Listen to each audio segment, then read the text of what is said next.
All right, good afternoon, everyone. Thank you for joining us in our afternoon session for today, our last session for today. We've got a great group of faculty here to present. So Jacqueline, take it away. All right. Thanks for attending Living Our Values, OER in the classroom and in the textbook selection process.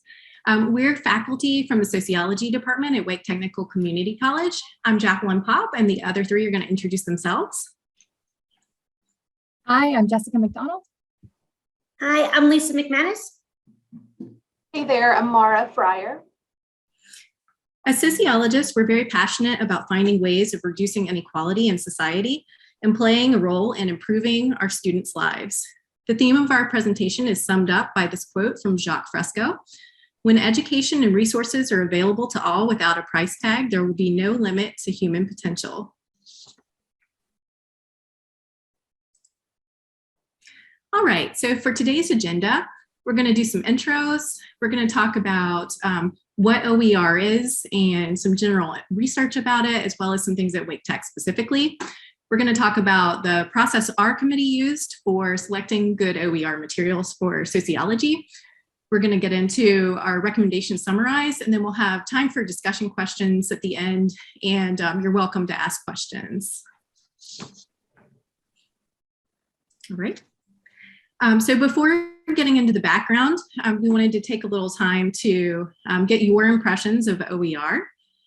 So it looks like we've got a few people attending today. So I would say at this point, if you want to respond for the first question in the chat box. So what school are you representing today? I'll give y'all just a second to respond to that one. And if somebody doesn't have access to that and wants to say something verbally, just raise your hand.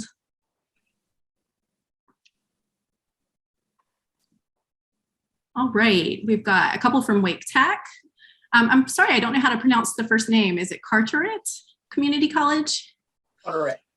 Carteret. Yep. Carteret, thank you.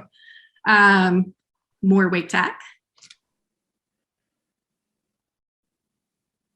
And former Carteret people. Okay. Like Mary Walton. All right. Hi, Ed. Mary. Okay, everybody. So we'll move on to the second question. And for this one, it's fine to respond in the chat or raise your hand and comment. We don't have a huge group, so jumping in should be okay. When thinking about OER, what are some descriptors that come to mind? So yeah, the chat box is probably good for this one.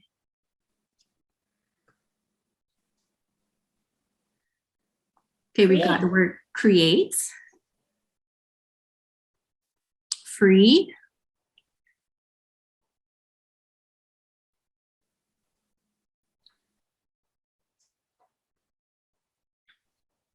collaborative, customizable, equitable, and accessible.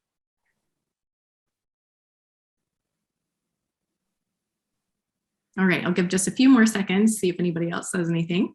And nobody's raised their hand, right? Okay. Shareable, okay.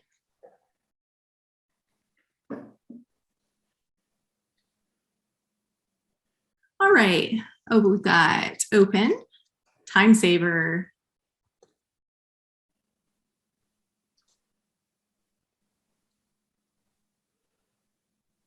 time sucker.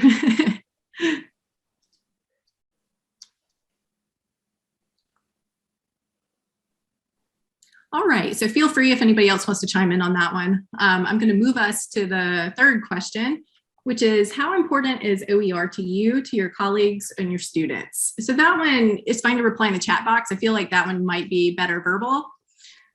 So feel free to jump in or raise your hand. I'll give people a second to think.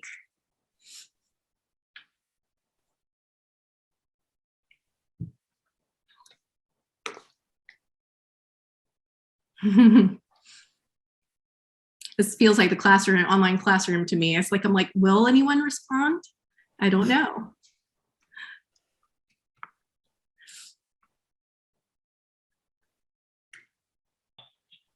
I'll All right. share. I think particularly with COVID, and even before COVID, with OER, because it is more open and accessible, it just made it much easier for students to be able to access. Great point. Let's see, in the chat, very important, more important to students than colleagues at this point in time. Yeah, I definitely agree with you about that.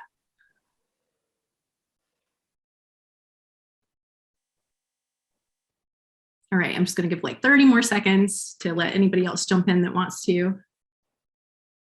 Okay, we've got another one. I think the potential of OER is incredible and hugely important. I think that until they've experienced an OER class, students don't get the importance. All right, hoping to change that. Oh no, I'm going to say it wrong again. Is it Carteret? You can jump in and correct me. You got it. I got it. Great.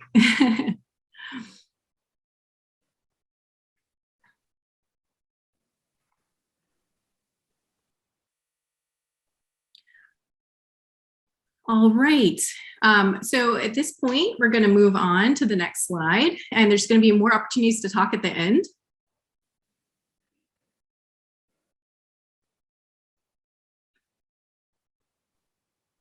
Hi, everybody. I swear the space bar to unmute myself worked the first time I tried that, but it didn't work.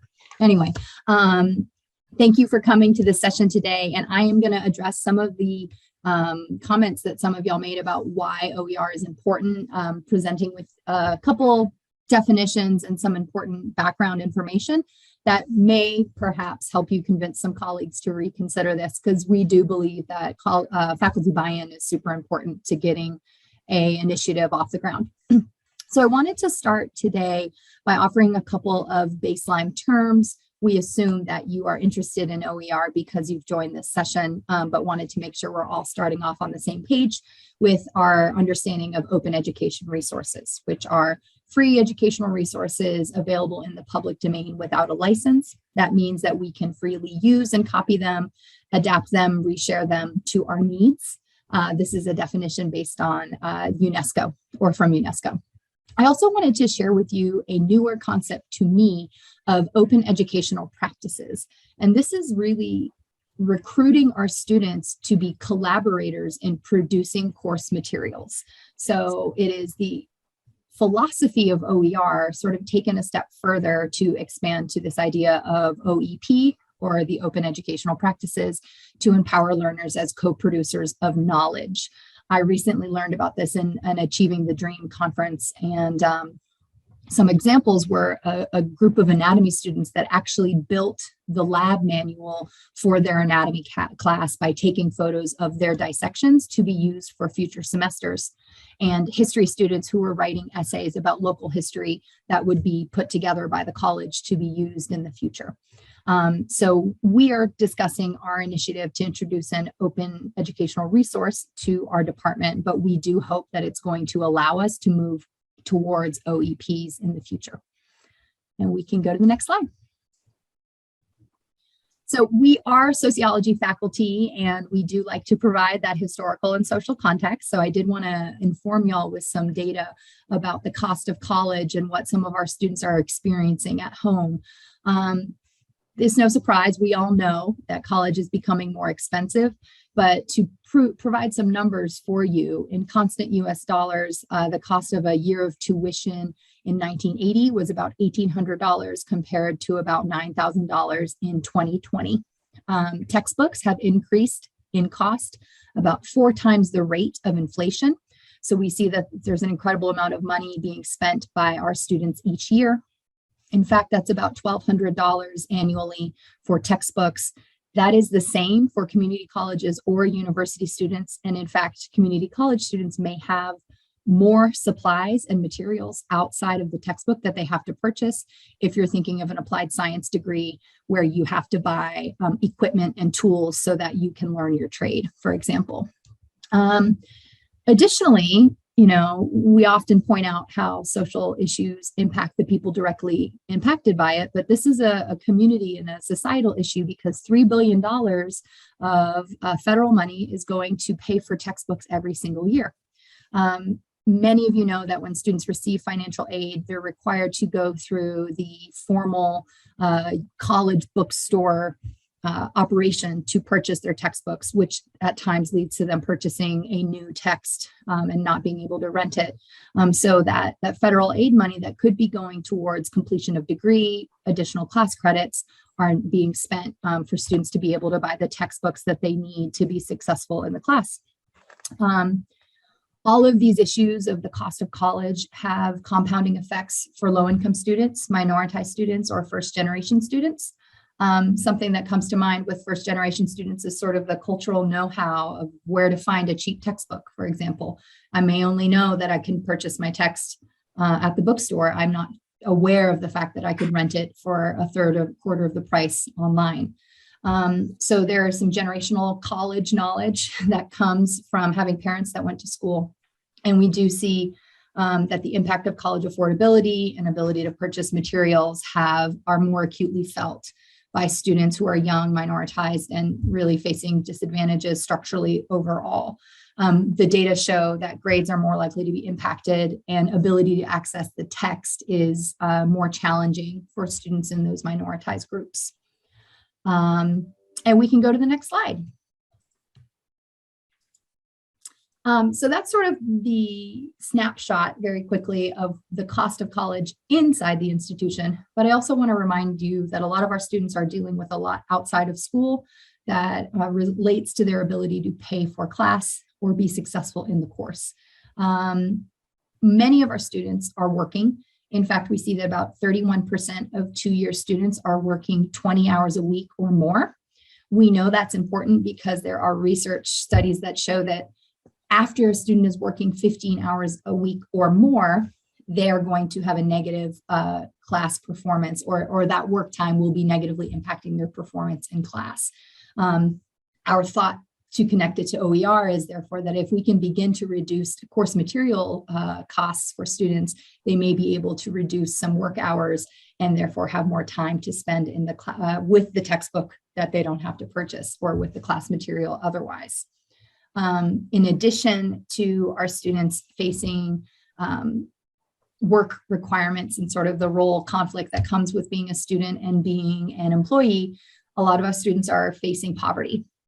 We see food insecurity being a big issue among community college and four-year university students.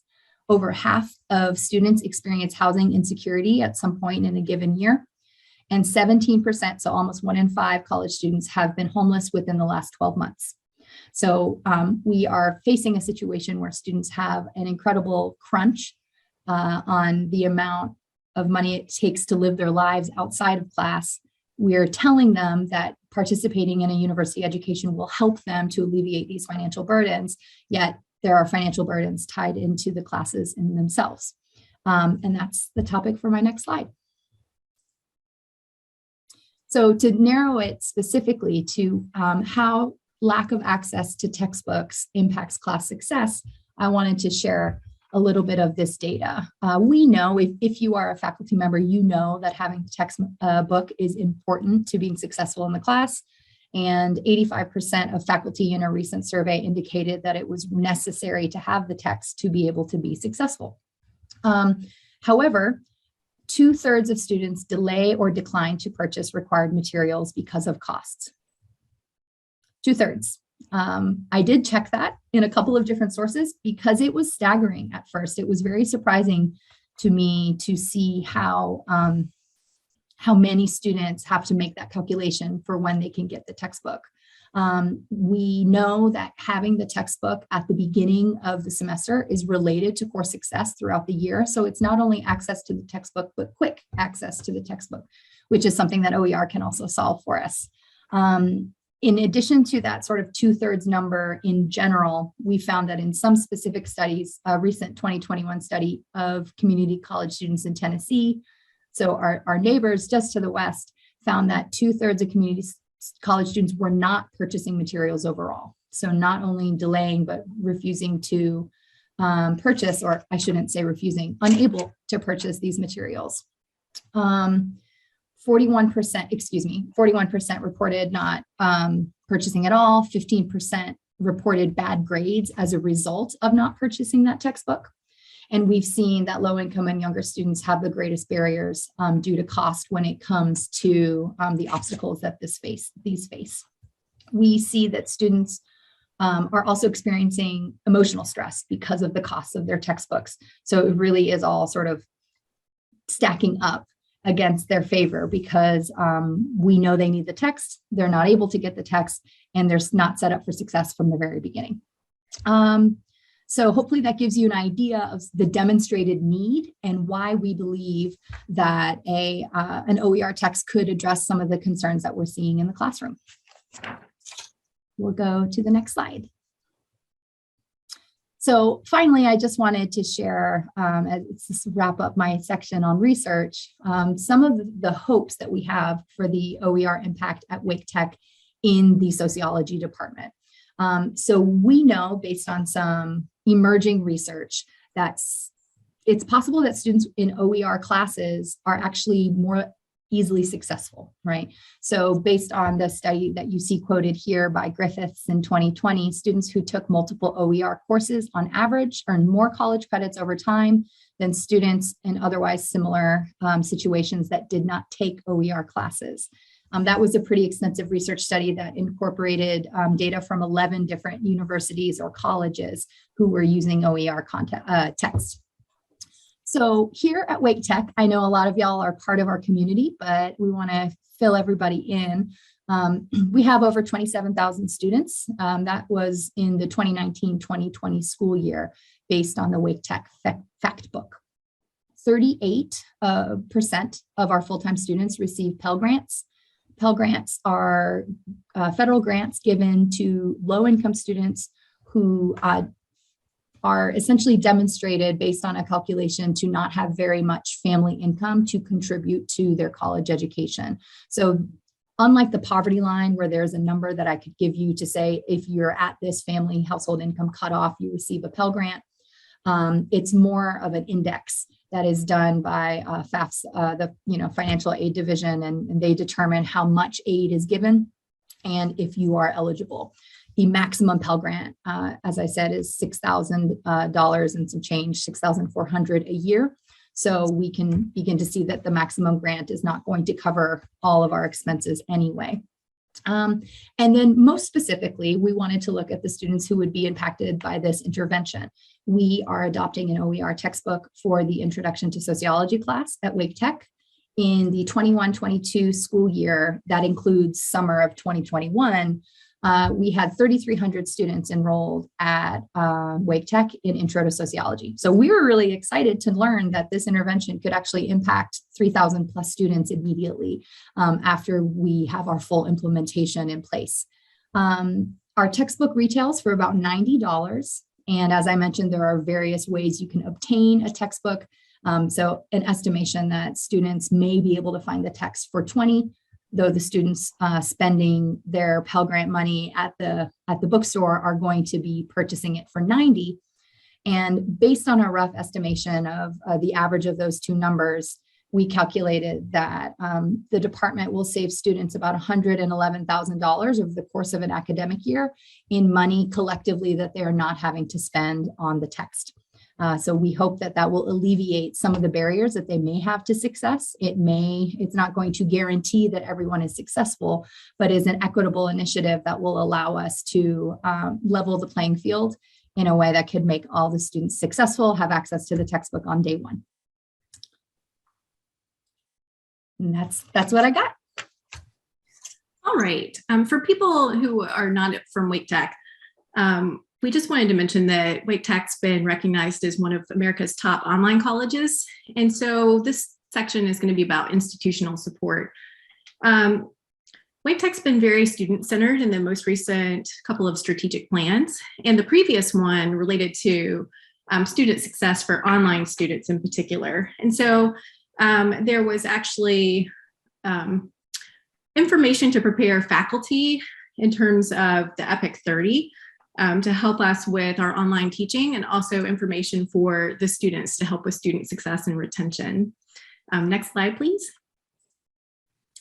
So I just wanted to say that for myself, I've been working and teaching at Wake Tech for more than 15 years. I've been teaching Intro to Sociology in that time.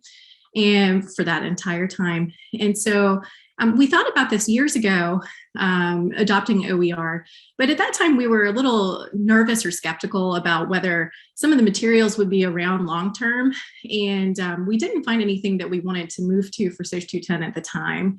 There also wasn't as much institutional support for us related to the switch.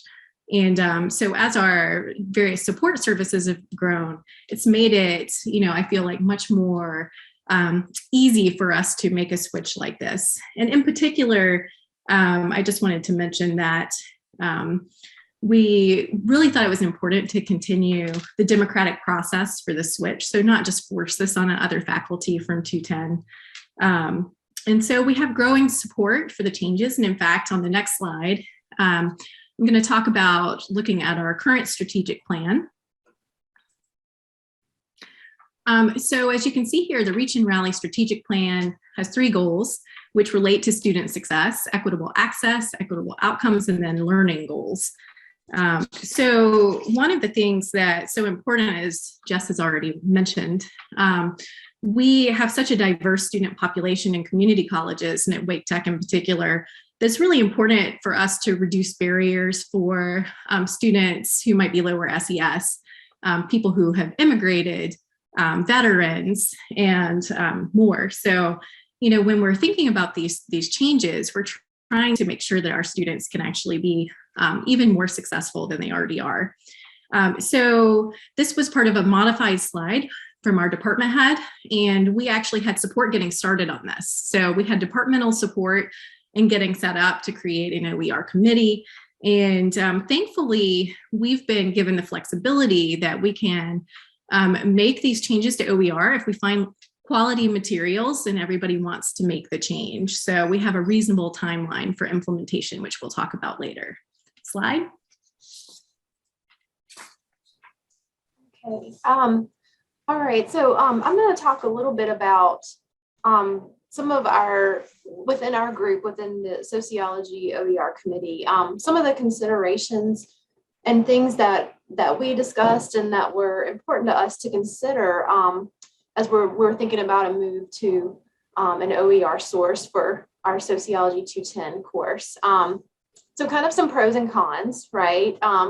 Things for us to look into some as we're getting started with this process.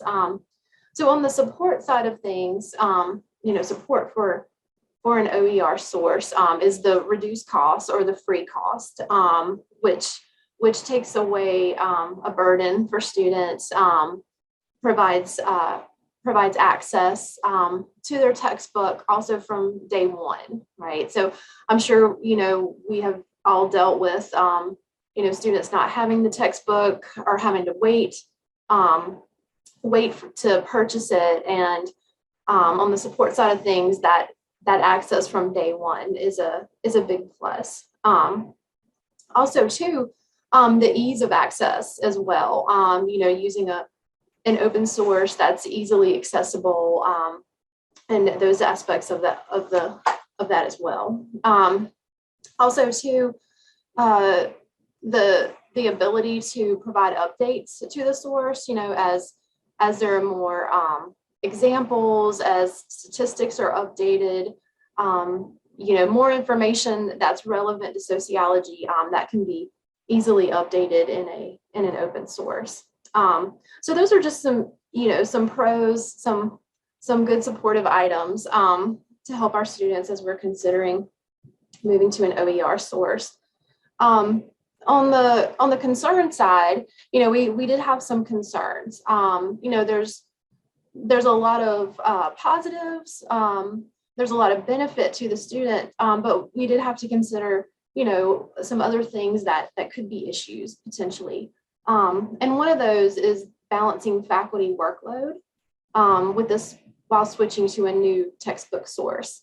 Particularly in the past couple of years, as we've been dealing with the pandemic and uncertainties surrounding that, changes, things that, unpredictability, right? Did we want to switch to a new textbook and kind of in the midst of that, and add an additional change or something along those lines. So we had to consider that. Do we want to move to a new source with everything that's been going on? Also too, if we found a source, would it have good supplemental materials? Would they be existent, or would we need to develop those? So that's kind of another consideration to think about in terms of balancing faculty workload with a switch to a new textbook. And another concern would be the dependability of the source. So, is it going to change? Is it going to be unavailable kind of without notice? So that's another big consideration. I'm sure we've all had the experience where you use a video or a web source in your classes, and then one day you go to it and it's not available anymore. It's been taken down. So we had to consider that as well. Could that be an issue with an open source? Also too, would an open source have quality content and quality material? Would it have relevant examples to illustrate our sociological concepts that we want to address in our class? Would it have or would it have the concepts and that we teach and talk about, and would it align to our specific learning outcomes in our course as well? Would we have the basics that we use and that we need in our class? And then another concern would be supplemental materials. So many of our faculty use test banks, use PowerPoint slides, other resources. So would we be able to find a good source that's going to have those things for us that are all important? So just some things to consider, as we're moving forward in the process.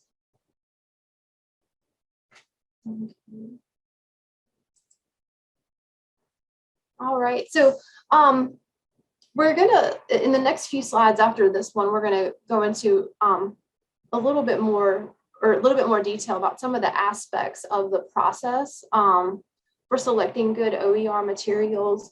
But just to give you a general idea of the process, and as we're considering all these factors, and if we should move to a different source or an open source.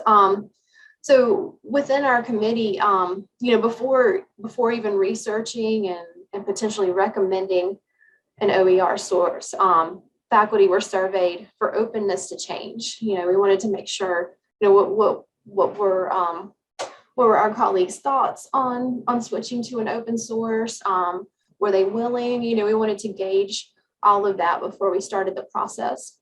And then moving forward from that, our committee researched OER materials on our own, and we each recommended 1 to 2 resources to the committee, things that, some potential sources that we can possibly use. And then after reviewing those recommendations, our committee met to discuss and then voted on a source to recommend. And the source that we recommended to our colleagues is the Sociology OER textbook, Introduction to Sociology, 3rd edition, OpenStax.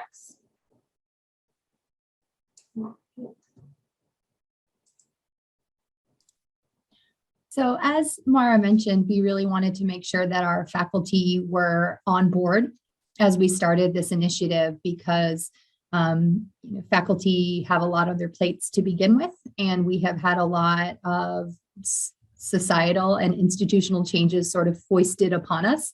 And we didn't want this to be a change that was foisted, I guess. We really were hoping, and we're happy to find the support from our colleagues on this OER measure. So after we initially met to sort of create a plan, we quickly realized we wanted to ask a couple of questions of our faculty, even before we found a text that we were comfortable recommending.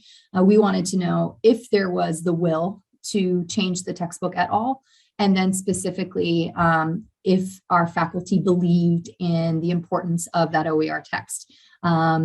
So we did get, we have a small relatively small sociology department at Wake Tech. We have 10 full-time faculty members. We had 9 folks participate in our survey, and 7 out of 9 of them believed that it was somewhat or extremely important to have an OER textbook. As sociologists, we study equitable interventions and how structures can, even how well-meaning people within structures can still create barriers for folks. So we were happy to see that our sociology peers believed in our mission, and we sort of felt like that gave us the permission to go forward to measure that perceived value and move on to find a text. And on the next slide, we can take a look at another question. The other thing we really identified as important is understanding what our colleagues are using as far as the auxiliary supports that the publisher is providing. That tends to be one of the concerns, as Mara discussed, with shifting to an open source textbook is, are we going to have the real wraparound support that we have from our publisher and our publisher rep? So we wanted to gauge the need. And what we found was essentially that we must find a book with PowerPoint slides and a test bank, because that is critical to a lot of our faculty. So this question that you're viewing here is asking if things are of critical importance to the class. We also asked them if they had ever used these resources. And from there, we learned that there were a couple of things the publisher was providing that seemed like a really nice bell or whistle, but weren't necessarily being used by faculty members. So we identified that part of our criteria were going to be the PowerPoint slides and the test bank being sort of a deal breaker as far as what would be available to our faculty. Part of this was really because we were considering our adjuncts. A couple of us were adjuncts at some point in our careers, and we understand the financial and economic strain as far and the desire to do a good job and the need to balance those two as an adjunct. Funnily enough, I recently was looking at occupations where a lot of people are receiving federal benefits, and the top 2 were those that you may expect. Food service and retail. And one of the final categories was adjunct academics. And so it brought to light to us truly that we also need to think about equity among our colleagues as well. And we didn't want to put a burden on adjunct faculty members by making this shift that was well-intentioned.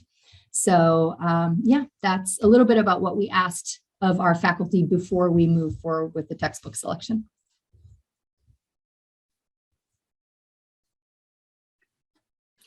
Okay, so we actually had a meeting before we did our second survey, but with other faculty to get their feedback. But so this slide is actually composed of the directions we put into the survey. One of the things that we thought was so important was to get input from people to try to avoid groupthink. So not just everybody agree because they feel forced to. So we made the survey anonymous.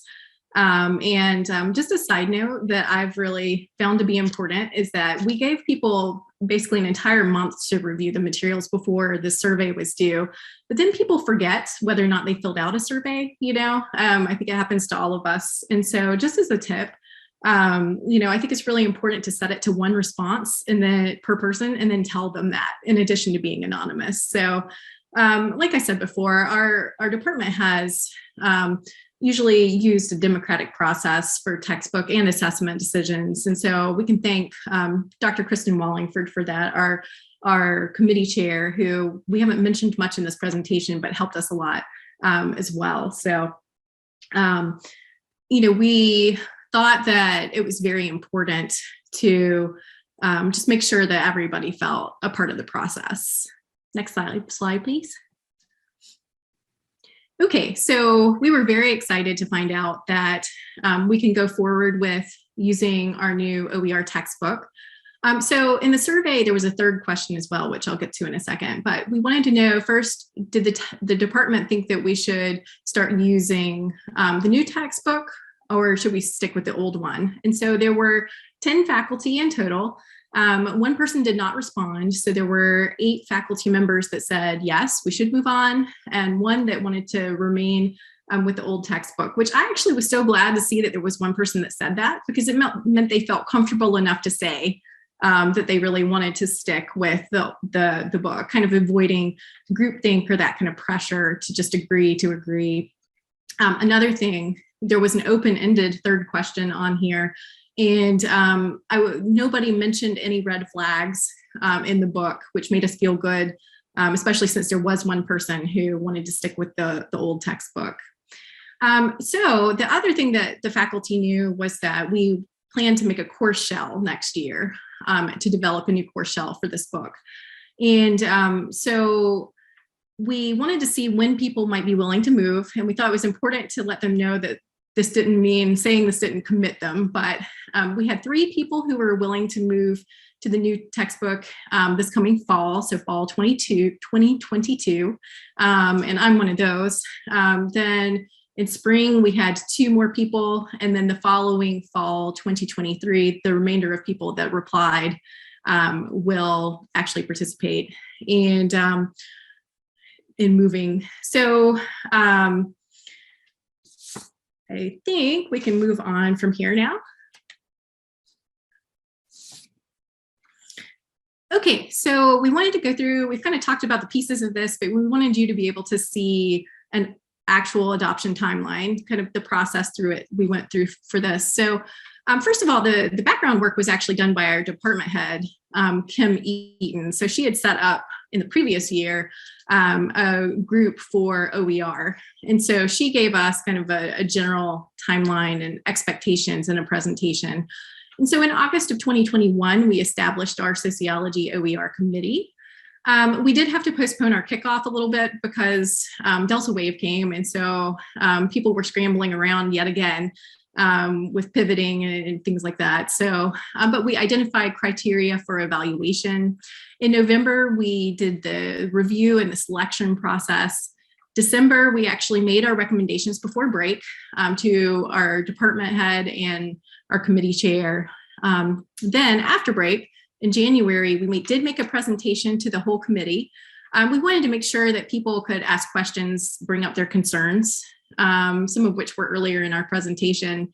And then in February, at the end of the month, we did an adoption vote, which I've already talked about the results for. And then finally, between 2022 and 2023, we're going to have early adopters start using the book, and we're going to develop a LMS shell. And then finally, we'll have full adoption in fall 2023. I'm really excited, and I know a lot of other faculty are too. It's been great working on this process together and to bring in more faculty members and to collaborate on creating materials. I think it's going to be really, really fun. Slide. Okay, so as we worked on this, we had actually a ton of recommendations, but we narrowed it down.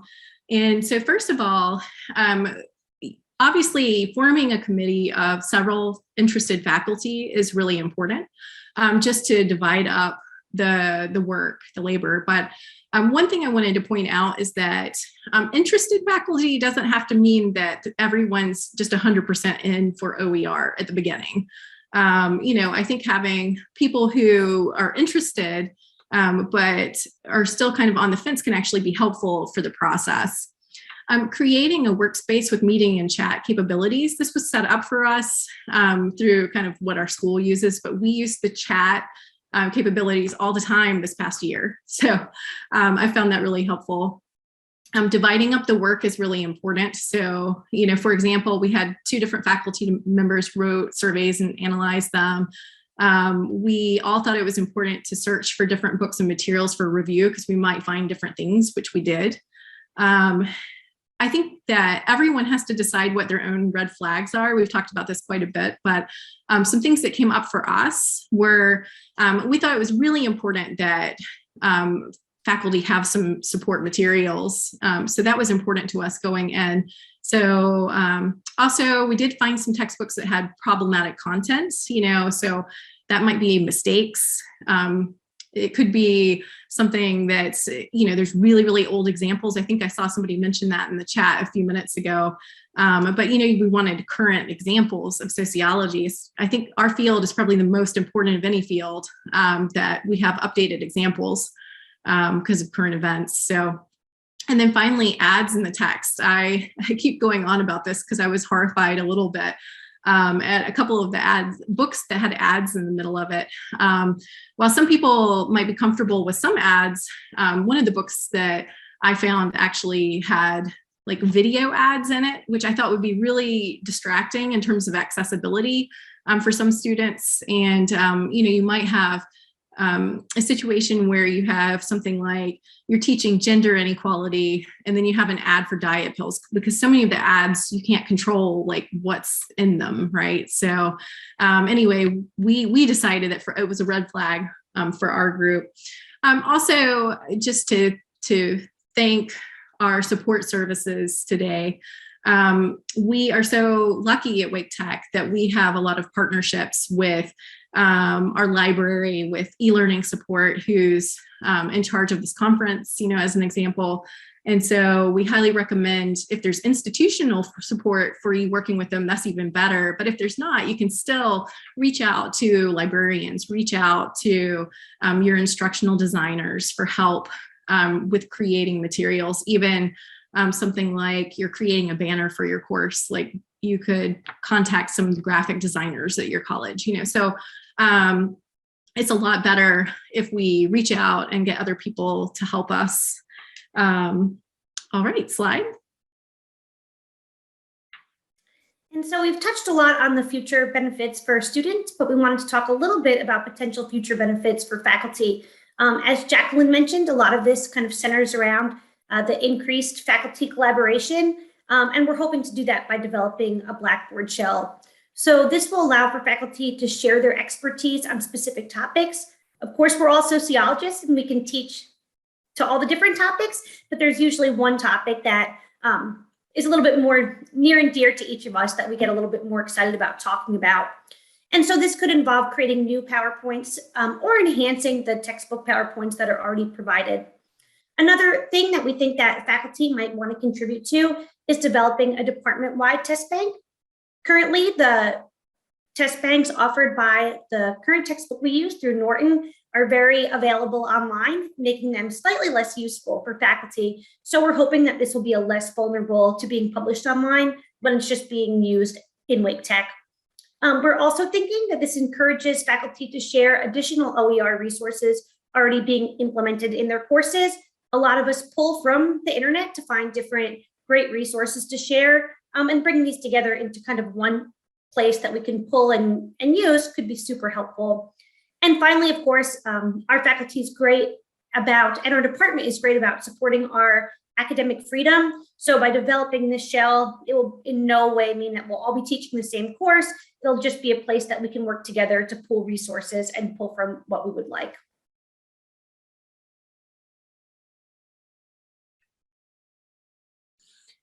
Okay, so we did want to have some time for discussion at the end, and I've looked and we do have 15 minutes left in our session today. So we wanted to get your feedback, and I know there's already been some feedback in the chat. Is there anything that we need to mention before we get started? No, I think we're good on the chat front. Okay, good. Just Ed and I getting to know each other. Oh, wait, we have a question here. Do you have any controls in place to avoid adopting and using misinformation?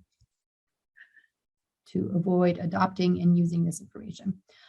I can speak to this a little bit, I think, based on the organization that we are choosing to sort of use, right? So our textbook is OpenStax, and they're a pretty big player in the OER game, and they have been around for about a decade. They are a nonprofit organization, and they also have an affiliation with Rice University.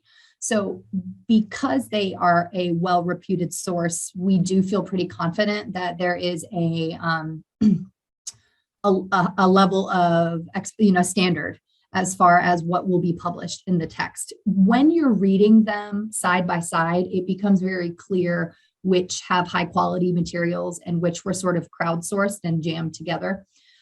So while we hadn't considered that specifically, we are looking at, making sure that we have a dependable and reputable source that hopefully will do a lot of that stuff for us. I don't know if any of my colleagues have anything to add.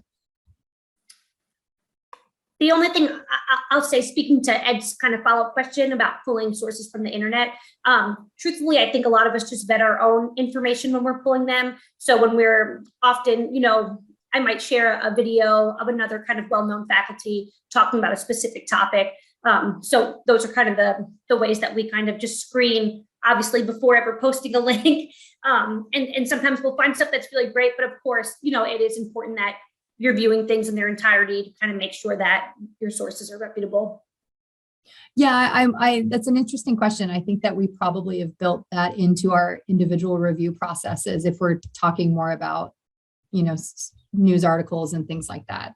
I found a great article the other day, and then it had like a salacious headline that said something like "No more God in America," and that wasn't the content of the article at all. The article was about politics and religion, and it would work really well for sociology, but I just chose not to use it because of the headline leading students astray sort of with what the point was. So we may want to consider formalizing some of those things, but I think it's an individual process right now. Okay, so the first question is, what brought you to our session today? Did we cover what you hope to learn? And if not, this would be a great place for you to ask us questions. You can either respond in the chat or raise your hand and jump right in.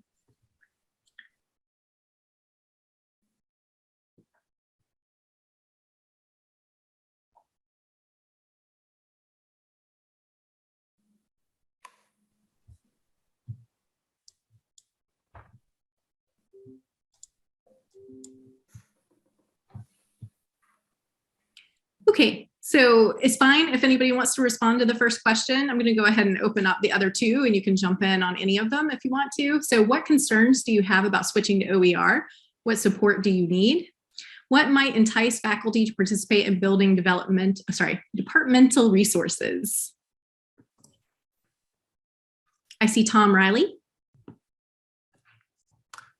Hey, Jacqueline, y'all did a great job. I think for me, having gone through the OER switch, I do feel like the whole direction of content is moving towards more open content. Like I think the publisher model where they kind of corral all the knowledge and keep it is just not sustainable. And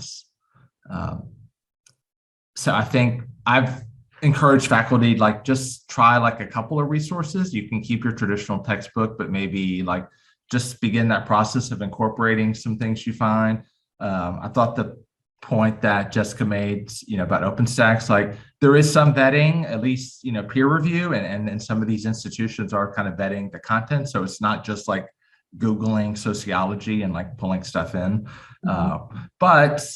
And as we found with our textbook, like we did have to do some updating and some things that maybe were okay 10 years ago, the way we phrase things, like not okay today. And I guess my second main point is I think like we need to be more involved in the content. And obviously as community college, like we have a ton of students and it's a real challenge, but I think it's a challenge that we need to make. Like we've kind of given the publishers the whole thing and we've just gotten to where we're kind of linking stuff over to them. And I think we need to take that back and take ownership of that content back and updating it and putting it in a way that makes sense to us. I think that fuses who we are as teachers with the content with the students. And I think that's going to be better for the students long-term as well. But yeah, huge challenges like you all raised with just our time and the things that we're kind of pulled in with doing. But yeah, great resources at Wake Tech. And I think the state level is bringing some great resources online as this movement grows for folks at colleges that maybe don't have as many support on staff there, that will still be available. But appreciate hearing y'all's journey and your process. Yeah, thank you, Tom. Yeah, and I would just to respond, Tom, to you, I think that we had a lot of conversations about how we felt like shifting to this OER text is going to open up our academic freedom in many, many different ways, that we maybe feel beholden to the text that we are asking our students to spend $60 on. And when the text is free, if we do know that we have a resource or a video or a supplementary piece of media that we could exchange, we may feel more free to do that because the textbook obligation at the front end of the class was less burdensome. So. And we did have some questions in the chat. Patrick, we did not specifically survey our students about OER. I guess we just assume, oh wait, Jacqueline maybe has a different answer. That is true of the past, but I'm really excited. I want to talk to our department head may be here. I wasn't sure if I saw her name earlier or not, but I actually really want to survey our students. So I'm the assessment lead for our department and have done assessment related stuff for the college for our previous strategic plan. So anyway, I think it would be really neat to get some feedback from students while we're going to be piloting things next fall and next spring to do an actual side-by-side comparison to find out things like, are the students actually more likely to get the textbook? And, I don't know if we'll be able to go beyond descriptive statistics for the stuff we would do, but I have a lot of ideas about it, but we haven't yet. So we did kind of just leap into working on it without getting data, but I'm hopeful that maybe next year we can actually do some of that. Anybody else have anything on this question? Great, thanks. I meant to ask, I was kind of asking about OER, but just about the textbook itself too. If you surveyed them, how many of them are buying their, actually buying the textbook, or if you had any statistics to match kind of what your surveys, like the Florida textbook survey and other surveys you mentioned, if it was similar. I'm assuming it is, but. Yeah, I'm kind of hoping to do that next fall. And that way we can actually compare side by side to see if having the textbook available right away does make a difference compared to looking at the students going through the bookstore. I think especially for the people who are required to go through the bookstore, I'm envisioning for my class just dropping links directly to the chapters in for this book we're using. So I'm hopeful that means more students can get to it right away. And somebody in another session we did pointed out that a lot of the textbook publishers now, you do get a 14, 21 day kind of a period before you have to pay and things like that. But I think this is going to make a difference. Just the ease of access, being able to just click and get right to it will help. Right. I was going to mention Tom Riley surveyed his students. I see he put that in the chat. So I'll let you look at that. Thank you. Yeah. So Tom, and Patrick, I did consider that I could ask my students, but I thought perhaps I wouldn't get very valid data if I asked them if they had the textbook, because they wouldn't want to out themselves, even though I wouldn't have held anything against them. But a more formalized assessment, I think, would really be valuable. I am eager to see if the students, because that's one of our benefits perhaps of the pilot model, is that over the next academic year, we wanted to give the faculty the option to, so we will have students using the OER book and using the publisher's book in different courses. Lots of variables there, but it could be an interesting imperfect comparison. So. Before getting to Tom's comment, I do want to say that I actually do personally survey my students. So it's not a formalized thing, but I have surveys to kind of ask students how they're doing. And one of the questions I have on there is related to my textbook. And so I do ask them, and you're right, how valid is the data, but it's interesting because by you asking that question about the textbook and ask them if they've already gotten started with it or if they're still struggling to get it, I actually find out specific people who are struggling. And so then I email them and talk to them directly about how to get access to the book. So I think those kind of supplemental things that faculty do can help too. But yeah, so Tom said, I surveyed my students and the most interesting thing was that they said more, they read more from the OER textbook than they typically read from publisher textbooks. So that's a great point. And I'm kind of excited to see if that might be true for us as well. And then textbook on day one is one of the big OER advantages. Yes. I can't help but wonder, based on your comment, Tom, if part of it is that the word textbook just has such a bad reputation. Like, as a student myself, just the idea of reading my textbook sounded so daunting. And if there's something about the OER that, because it's only online, I know that there are options to buy a printed version, but it feels a little bit more like I'm reading the internet, which I think a lot of our students don't mind nearly as much based on the amount of time I see them on their phone. So that's super interesting. Thanks for sharing. Yeah, I think in general, we really didn't feel like we were sacrificing when we selected this OER book. And I'm not sure we necessarily mentioned that, but I think there is a faculty perception that if it's going to be free, it will automatically be less than. And I actually found a couple of elements of our new textbook that I liked better than the current version we have. And I don't think anything is suffering truly. So to me, it seemed like a net gain. I do think that this is, I feel like for the intro courses, there's more possibility of finding high quality materials than some of the other courses. I personally did a quick search because our 225 diversity book needs to be upgraded too. So I thought, well, hey, I and a couple of people on that separate committee from this looked, and we didn't find as much right away in terms of just like so many OER materials for that topic, although I haven't given up yet. So if it doesn't happen this year, I hope that it will, in the next few years. What might entice faculty to participate in building departmental resources? What do y'all think about that?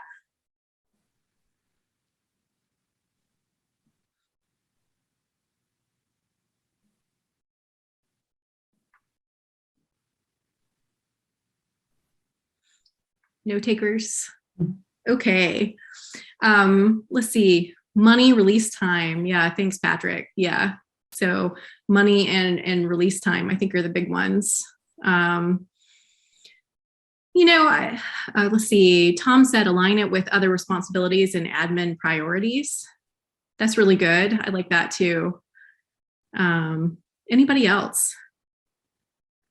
I actually think that I was thinking a lot about how much fun I had working in this team this year with my colleagues that are here today. Like, it was just really good, especially with the pandemic going on and having been more isolated. Like, some of it could be just the fun of collaborating with your peers. Might entice me to work on, another project like this. So, I feel like sometimes you can get almost isolated. And so that might be a kind of a hidden way to get people to participate, is make it fun for people. I actually convinced myself to move up my own timeline for adoption after I made those rough calculations on what it will save our community. So if you are a faculty member who is in a department that has a very popular introduction style class, do a rough calculation and take a look at the range of how much your students are paying for that text. Look at who's enrolled in that class, and you can really quickly understand sort of the scope of how a few people in a department can make an impact. So that was pretty motivating for me, but I know that we're into that type of stuff as sociologists. Just really quickly from the chat, hopefully I've got your name right. Elizabeth Simpson said, for those who are interested, there is a system-wide OER community of practice that meets monthly, and she gave the information. So if anybody wants that, you can let me know. Mm-hmm. And then let's see. The next one says, lots of upside to OER move. Usually the trouble is mostly with losing test banks and ancillary materials. So backtracking, are you satisfied with the formative and summative evaluations with the OpenStax Soc book? Are you moving towards more authentic assessments or PBL or, what do you think about that? I think that we were excited that OpenStax did have a baseline of resources. They do offer the PowerPoints. They did have a test bank, which is great. But I think that is kind of part of our push, that we're hoping that this will lead to more collaboration. I think Norton truthfully does a pretty excellent job with their PowerPoints. They have tons of notes, very well-developed slides. And I think OpenStax were good. I don't think that they were amazing. So I think kind of having that fill in, particularly if we can get faculty collaboration. We have a 10-person department, so that makes it a little bit easier. Everyone takes 1 to 2 chapters to kind of ramp up those particular topics. That kind of gives everyone even more to work with, I think is our hope. And I can add another thing to that. Within the chapters, within the source, there's like some quiz questions that the students can kind of work through after they read a section or a chapter. And I thought that was neat too. It's kind of, interactive in a sense, and also, helping to kind of reinforce the reading and the concepts too. So we thought that was a plus also. Okay, so we are right at 2 o'clock or just after. So I want to make sure I read out loud. Let's see, we had Patrick said, that's awesome. Oh, wait, sorry, that's Jessica. Patrick said, Wake Tech has nearly 50 OER courses now, potentially saving our students between 2.3 and 4.4 million in textbook costs in 2021, 2022. And so I think, and the rest was just kind of an internal conversation. So I wanted to make sure we go ahead and pull up our other slides just really fast for the end of the session. So if you want to contact myself, here's my information, and to get the copy of the slides, the faculty surveys, or if you have questions. And then one more slide, last slide, just to leave it up while we finish up. So this was just our sources. So I wanted this to be in the video just in case somebody wanted to look at any of things that Jessica mentioned at the beginning. And I don't know if anybody had anything else to say. I can stay another couple of minutes, but I just wanted to make sure we got everything in our video.